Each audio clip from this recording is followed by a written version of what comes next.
I have resolved all of those 34 cases, Your Honor. So in other words, yung excuse me, sorry.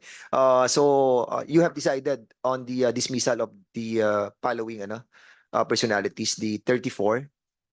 For the information of the Honorable Committee, out of the 34 personnel under the summary hearing personnel, 10 po doon ang penalties, dismissal from the police service. And this dismissal, pagka grave offense po yun, dismissal, it is immediate and executory.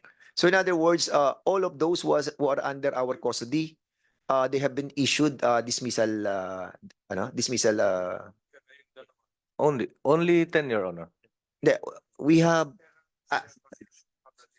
oh yeah, okay. Sige. So those That's 6 na under our custody, yung mga non-commissioned ay na-issue na ng dismissal. That's true, Your Honor. And how about sila Colonel Cabradilla and General Mariano is within the powers of the President? This conduct of summary hearing proceeding for Colonel Cabradilla and General Mariano is still pending. We are waiting for With the office of the President? Or No, we are waiting for the presidential clearance, Your Honor. presidential clearance? You haven't gotten yet the presidential clearance? None yet, Your Honor. None yet. Okay, that's the reason why wala pa kayong decision for that. Okay. I'll be asking the body for that request coming from Pio Ginto, no? Since they're going to answer back on the dismissal process that was submitted to, that was given to them, ano? So what's the decision of the body? Sige, Congressman Paduano. Again, either it's for law, lifting of contempt. Ang problema po natin yung 2/3 pa rin ng quorum. So we have to ask for some members, which is in the premises of the House, to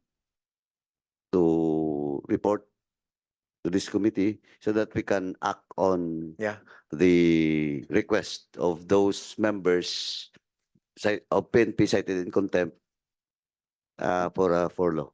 Except, of course, for General Mariano and Cabradilla because ongoing pa yung summary dismissal proceedings. Okay, so since we'll just try to find out those other congressmen who are just nearby to be present here, members, no? Siguro tawagan na lang natin in a while. But for the meantime, we'll be proceeding with our investigation. And those who wanted to speak, Mr. Chair, Congressman Ako, please. may I ask General Ratates, sino po yung na-dismiss na from the service? General Tates, you are recognized. Yes, thank you, Your Honor.